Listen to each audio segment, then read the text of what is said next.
ہے کہ قادیانی کیا جو وہ ہے کانسٹیٹیوشن آف پاکستان مانتے ہیں؟ میں آپ کو بتاؤں، کیا وہ آئین پاکستان مانتے ہیں؟ یہ اپنے آپ کو نہ اقلیت مانتے ہیں، نہ اپنے آپ کو نان مسلم ماننے کو تیار ہے۔ بسم اللہ الرحمن الرحیم۔ Zero time news Belgium studio سے آپ کو خوش آمدید کہتے ہیں۔ ناظرین، آئین پاکستان کے تحت قادیانی غیر مسلم ہے، لہٰذا یہ کہا جاتا ہے کہ وہ آئین کو نہیں مانتے۔ لہٰذا ہم اس پروگرام میں یہ جاننے کی کوشش کریں گے کہ کیا قادیانی ملک دشمن سرگرمیوں میں ملوث ہیں، کیا قادیانی پاکستان کی فوج اور عدلیہ کو گالیاں دیتے ہیں۔ جب یہ کہا جاتا ہے کہ وہ آئین کو نہیں مانتے تو ہم یہ جانیں گے کہ کیا عدالتوں میں قادیانیوں کے خلاف جو مقدمات ہیں، جو کیسز ہیں، وہ کس نوعیت کے ہیں، کیا وہ سنگین کیسز ہیں، اور اس کے علاوہ ہم جاننے کی کوشش کریں گے کہ کن دہشت گرد تنظیموں کے ساتھ قادیانیوں کے روابط ہیں، کیا ان کے القاعدہ، داعش اور طالبان کے ساتھ گٹھ جوڑ ہے۔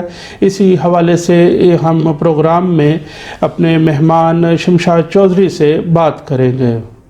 شمشاد صاحب بہت شکریہ۔ شمشاد صاحب یہ بتائیے کہ آج کل جو پروگرام ہم ٹیلی ویژن سکرین پہ دیکھ رہے ہیں، ندیم ملک صاحب، صابر شاکر، غلام حسین اور دیگر بہت سے لوگ جو ہیں وہ قادیانیوں کے حوالے سے یہ بات تواتر کے ساتھ کر رہے ہیں کہ وہ آئین پاکستان کو نہیں مانتے۔ تو اس حوالے سے یہ بتائیے کہ ایک طرف یہ بھی بات کی جاتی ہے کہ وہ آئین کو نہیں مانتے اور الیکشن میں حصہ نہیں لیتے، تو شمشاد صاحب یہ بتائیے کہ قادیانی آخر الیکشن میں حصہ کیوں نہیں لیتے؟ قادیانی جو ہیں وہ ووٹ نہیں ڈالتے، اس لیے وہ آئین کے منکر ہیں۔ یہ عجیب بچگانہ سوچ ہے ان لوگوں کی، مجھے سمجھ نہیں اس بات کی آ رہی۔ اور ایک بات جو یہاں پہ ہمیں اپنے پروگرام کے ذریعے لوگوں پہ واضح کرنی ہے کہ انتخابات ہوتے کیسے ہیں۔ سب سے پہلے تو یہ بات ہونی چاہیے کہ انتخابات ہیں کیا اور اس کی تیاری کس طرح ہوتی ہے، اور وہ لوگ پھر ان الیکشنز کا یا ان انتخابات کا بائیکاٹ کیوں کرتے ہیں، کیوں حصہ نہیں لیتے۔ ٹھیک ہے، انتخابات جو ہیں وہ ہوتے ہیں دو طرح کے، ایک مخلوط اور ایک جداگانہ۔ مخلوط اور جداگانہ کی ڈیفینیشن کچھ اس طرح سے ہے کہ جو مخلوط انتخاب ہیں اس میں مسلم پلس غیر مسلم ووٹنگ ہوتی ہے، لیکن جداگانہ انتخابات میں وہ کر دیتے ہیں جو مسلمان الگ سے ووٹ ڈالیں گے، جو دوسرے غیر مسلم ہیں وہ الگ سے اقلیت جو ہیں ووٹ ڈالیں گے۔ اور یہی فرق جو ہے وہ شروع سے جب ووٹنگ لسٹیں تیار کی جاتی ہیں ان میں ڈال دیا جاتا ہے کہ یہ مسلمان ہیں لہٰذا ان کی ووٹنگ لسٹیں علیحدہ سے ہیں، یہ اقلیت ہیں، یہ عیسائی ہیں، پارسی ہیں، یہ قادیانی ہیں، ان کی ووٹنگ لسٹیں ہیں جو الگ سے بنیں گے اور اس طرح یہ وہ ووٹ کاسٹ کریں گے۔ اور اس پلیٹ فارم پہ آ کے، اس بات پہ آ کے قادیانی جو ہیں، احمدی حضرات ہیں، ان کا یہ کہنا ہے کہ یہ دونوں ہی صورتوں میں ہم کو غیر مسلم ڈکلیئر کرتے ہیں، اس لیے ہم ووٹ کاسٹ نہیں کرتے۔ تو ووٹ کاسٹ کرنا یا نہ کرنا ایک شہری کا بنیادی حق ہے۔ پوری دنیا میں، نہ صرف پوری دنیا میں، آپ کہیں بھی جا کے دیکھ لیں جہاں پہ جمہوری حکومتیں ہیں وہاں پر ووٹ کاسٹ کرنا یا نہ کرنے کا حق شہری کو حاصل ہے۔ یہ کوئی اس بات پہ دعائیں نہیں کہ جی وہ یہ بندہ ووٹ نہیں کاسٹ کرتا سو یہ جو ہے نا آئین کا منکر۔ شمشاد صاحب، یہ امتناع قادیانیت آرڈیننس جو 1984 میں جس کا اجرا کیا گیا، ضیاء الحق کی وہ حکومت تھی اس وقت، تو اس میں قادیانیوں پر کون سی مزید پابندیاں عائد کی گئیں؟ کیونکہ 1974 میں قادیانیوں کو غیر مسلم قرار دیا گیا، لیکن 10 سال کے عرصے کے بعد قادیانیوں پر مزید کون سی سخت پابندیاں عائد کی گئیں؟ بات یہ ہے کہ جن کے متعلق یہ کہا جا رہا ہے کہ وہ آئین پاکستان کو نہیں مانتے، وہ منکر ہیں آئین پاکستان کے، وہ وائلیشن کر رہے ہیں آئین پاکستان کی، تو میں آپ کو یہ بتا دوں کہ 1984 میں ضیاء الحق دور میں جب ان کے اوپر یہ پابندیاں لگائی گئیں، جس کے تحت ان کے جلسے بند کر دیے گئے، ان کے سالانہ جو اجتماعات ہوتے تھے وہ بند کر دیے گئے، ٹھیک ہے، اور دیگر جو ان کی مذہبی رسومات تھیں ان کے اوپر مکمل طور پر پابندی لگا دی گئی، ٹھیک ہے، اور ان کے جو مذہبی ان کی جو تھی رسومات وغیرہ یا ان کے تربیتی اجلاسات وغیرہ تھے ان پر جو ہے وہ مکمل طور پہ پابندی لگی تھی۔ جیسے میں نے پہلے بھی کہا ہے آپ کو کہ بسم اللہ پڑھنے پر پابندی، اسلام کہنے پر پابندی، اور جو ہے وہ کلمہ پڑھنے پر پابندی، اذان دینے پر پابندی، خود کو مسلمان کہنے پر پابندی۔ ان تمام تر پابندیاں جب ان کے اوپر لگا دی گئیں تو میری ریسرچ کے مطابق، میں نے بہت ڈیپلی جا کے یہ ریسرچ کی ہے، کہیں پر بھی میں نے ان بندوں کو یا اس جماعت سے یا اس مذہب سے تعلق رکھنے والے لوگوں کو کہیں نہیں دیکھا کہ وہ جی کہیں جی نہیں جی اب انہوں نے ہمارے اوپر جو گورنمنٹ نے پابندیاں لگا دی ہیں تو ہم جی جلسے نکالیں، جلوس نکالیں، سڑکیں بلاک کر دیں، لا اینڈ آرڈر کی سچویشن کریٹ کر دیں، کہیں پہ آگ لگا دیں، یا انہوں نے بینر اٹھا لیے ہیں احتجاج کرنے کے لیے.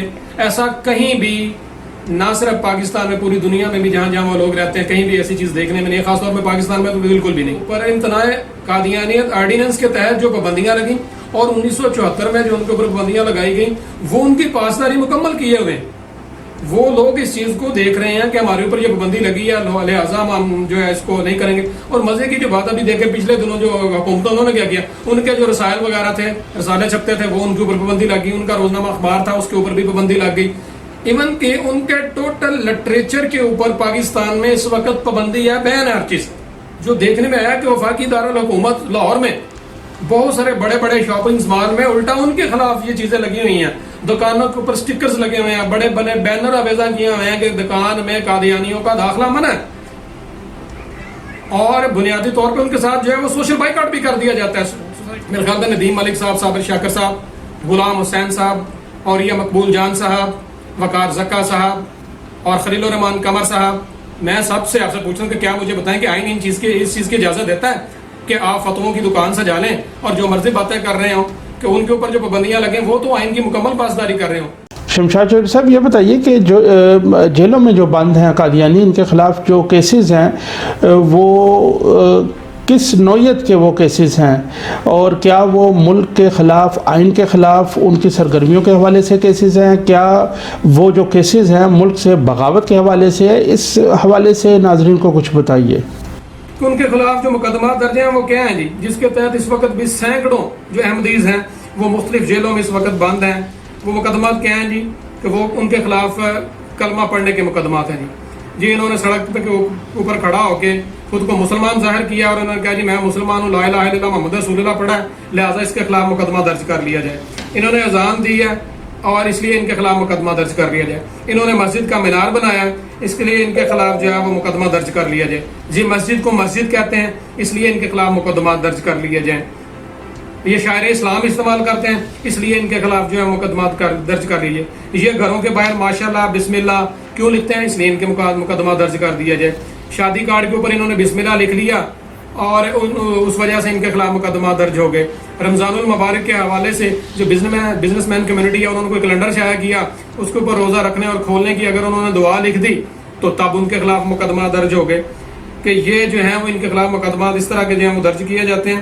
اور ہر چیز کا جو بوجھ ان کے اوپر جو ہے وہ پھینک دیا جاتا ہے. جو قانون ہوتا ہے اس کی امپلیمنٹ ان کے اوپر مکمل ہوتی ہے اور کہیں پر بھی میری ریسرچ کے مطابق وہ لوگ وائلیشن کرتے ہوئے نظر نہیں آتے اور ان چیزوں کو مان رہے ہیں. اگر وہ وائلیشن کرنے والے ہوتے، روڑا رپا ڈالنے والے ہوتے، سڑکوں پہ احتجاج کرنے والے ہوتے، اس وقت بھی پاکستان کی جیلوں میں سینکڑوں احمدیز قادیانیز اس وقت جیلوں میں ہیں، انہی مقدمات کی مد میں اندر بند ہیں. ٹھیک ہے، اور ان کی کوئی سنوائی نہیں ہو رہی. اور پھر بھی یہ کہا جاتا ہے کہ جی وہ آئین کی خلاف ورزی کرنے والے ہیں. السلام علیکم مولانا عبدالعزیز غازی. وعلیکم السلام. مولانا صاحب آپ اپنا نقاب ہٹانا پسند کریں گے؟ مولانا آج آپ نے اللہ کے نبی کی توہین کی ہے، آپ استغفار کیجیے. انہوں نے یہ فرمایا تھا کہ پاکستان آرمی کے جو سپاہی شہید ہوتے ہیں وہ شہید نہیں ہیں بلکہ، اور ان کی تو نماز جنازہ بھی نہیں پڑھائی جانی چاہیے. شمشاد چودھری صاحب، آپ نے مولانا عبدالعزیز صاحب کی جو لال مسجد والے ان کی ابھی ویڈیو دیکھی تو مولانا تو ندیم ملک صاحب کے مطابق آئین کو مانتے ہیں لیکن رینجر اور کرنل کو بھی شہید کر دیتے ہیں، پھر توہین رسالت کے بھی مرتکب ہوتے ہیں. لیکن ندیم ملک صاحب جیسے اور بہت سے اینکرز جو ہیں ان علماء سے اور ان جو ایسے عناصر ہیں ان سے باز پرس کرنے کی ہمت نہیں رکھتے. تو اس حوالے سے کچھ بتائیے. جی ناصر، مولانا عبدالعزیز صاحب کے بارے میں تو بھلے پوچھیں آپ. کہا جاتا ہے کہ حکومت نے ان کو ہے وہ لال مسجد اور جامع افضا میں جو ہے وہ خطیب مقرر کیا تھا، لیکن مولانا صاحب نے 2005 میں مولانا صاحب کی طرف سے ایک فتویٰ آیا تھا. اور وہ فتویٰ کیا تھا جی کہ آرمی کے جو جوان دہشت گردی کے خلاف جنگ لڑتے ہوئے جو شہید ہو جاتے ہیں ان کو شہید نہ کہا جائے، وہ شہید نہیں ہیں. ٹھیک ہے، اور ہم اسے شہید نہیں مانتے اور نہ ہی ان کا جنازہ پڑھنا جائز ہے. 2005 میں مولانا عبدالعزیز کی طرف سے ایک فتویٰ آیا تھا جس میں انہوں نے کہا تھا کہ جو آرمی جو اس وقت ہماری سرحدوں کی محافظ ہے، جو جاگتے ہیں تو پاکستان کے لوگ سوتے ہیں